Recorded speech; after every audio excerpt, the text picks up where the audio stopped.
Hi, good morning. This is Elisa Belterol. We're now here on the second part of our Saving Your Future book club. So good morning, everyone. I hope you learned something. It might not be all that I taught you last time on the first part, but let's review of what we had last time. Okay, so let me share with you my screen. So last time, this is where we stopped, okay, the new awakening. Remember how in the 1980s and 1990s, um, money became more accessible through easier loans and credit cards. So I talked about, how in those days, a lot of people really were spending money that they did not have, okay?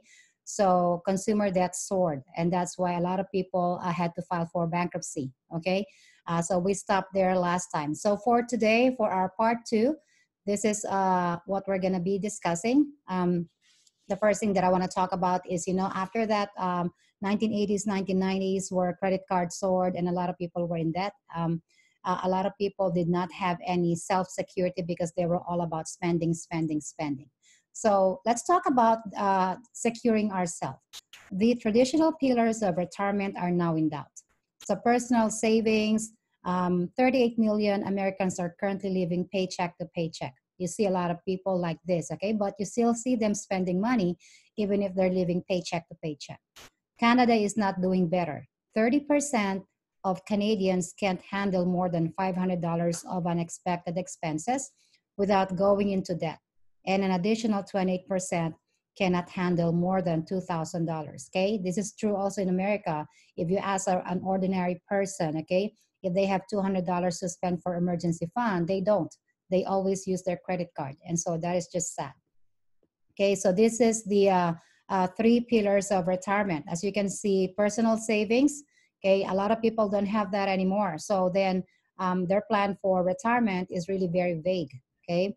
Company pensions, no one give that anymore. Social Security, a lot of people don't even have Social Security funds, okay?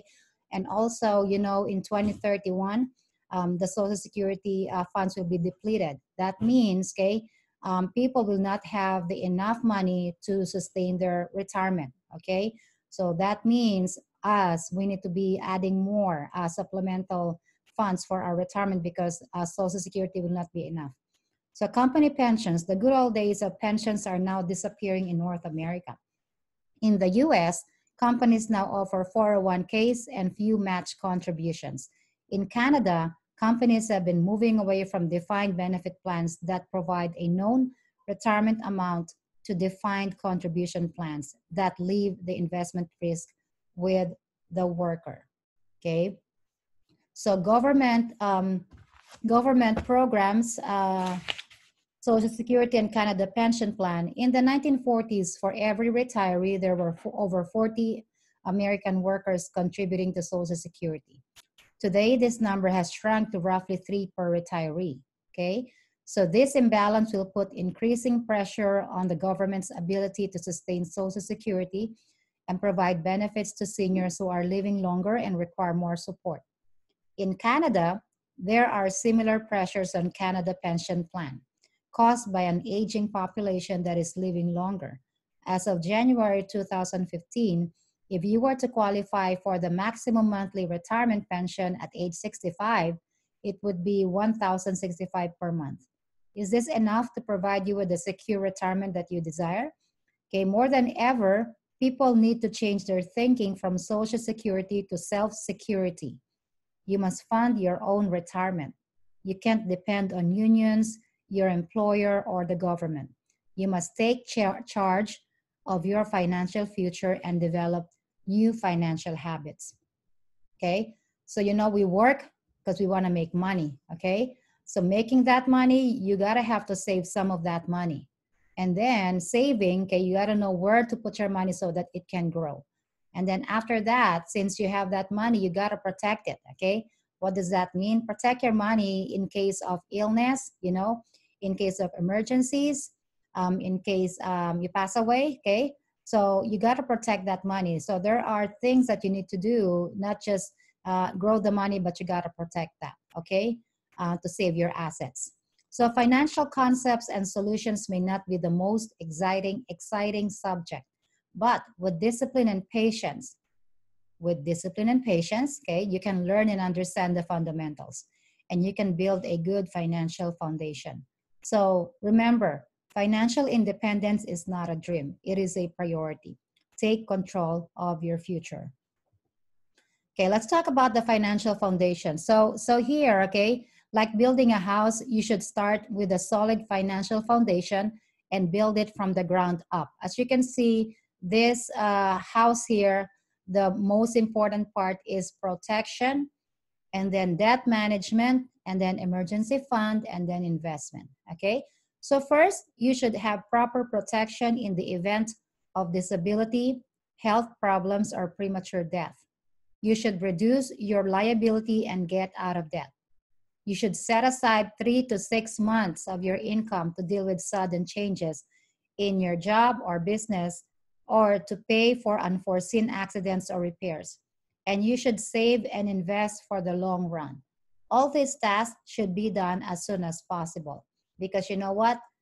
If you keep on procrastinating and setting it aside, your enemy is time. Okay, remember, time is money. Okay, as a priority, you should consider protection first. Why? If you try to save a few $100s a month but have no insurance, when you get sick, disabled, or die suddenly, these savings won't last very long.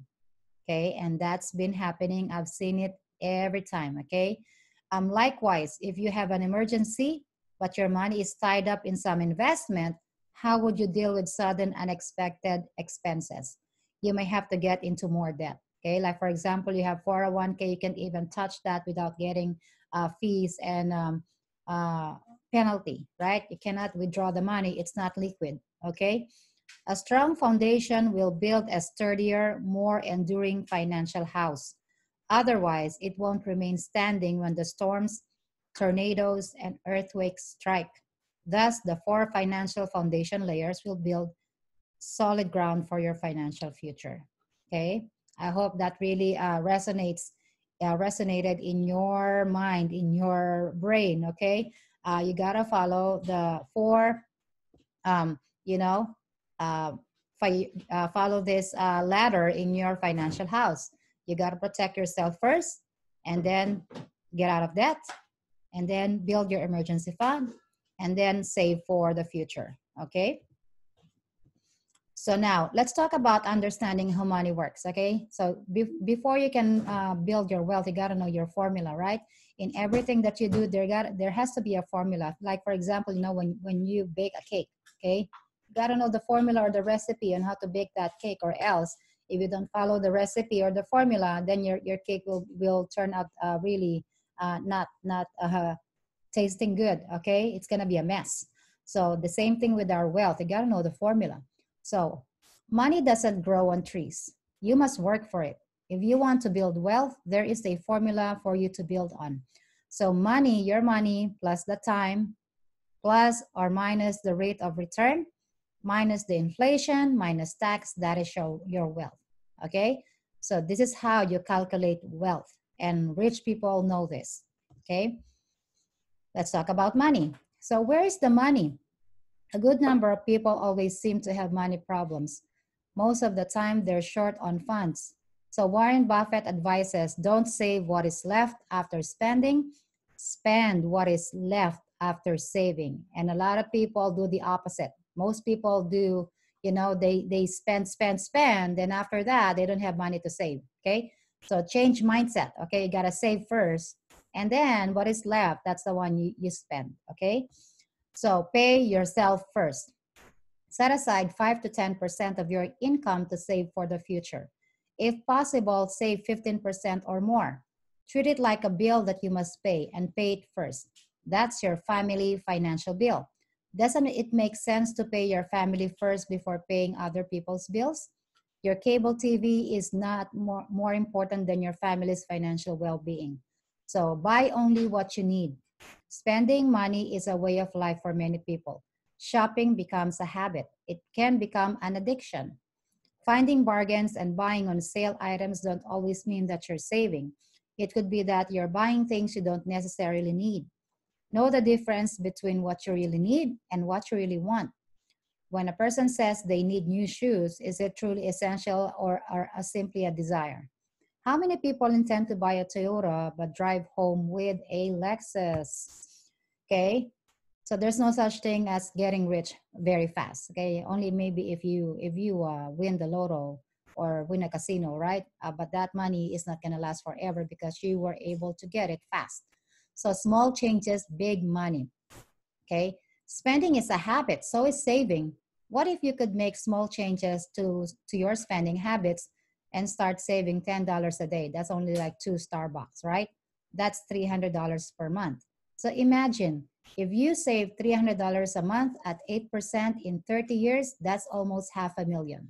Okay, if you save $600 a month at 8% in 30 years, that's almost $1 million. Okay, there are sizable amounts for your retirement. Oh, these are sizable amounts for your retirement. Can you cut down on some personal luxuries now to reap greater benefits in the future? Things like soda, lattes, bottled water, cigarettes, cable TV, high-end gadgets, new phones, shopping, fancy cars, eating out, or partying. Okay? So lastly, it's not what you earn that counts. It's what you keep. A common characteristic among wealthy people is that they're very conscientious about their spending. Before they spend, they would always calculate, okay? And so if you want to have um, if you want to be financially free, okay, you got to learn the habits of the wealthy people, okay? It's not because we don't know, we don't work hard. We always work hard. Average people always work hard. But then the thing is, we always don't know how to keep that money, how to grow that money. Okay, so again, it's not what you earn that counts, it's what you keep. Okay, you can earn $1 million, but if you don't know how to manage your money, that's not gonna last. Okay, so I think that ends my presentation for today. Again, I hope you're learning a little bit more every time I do this video. I'll see you again on my next video. Have a great day. Bye.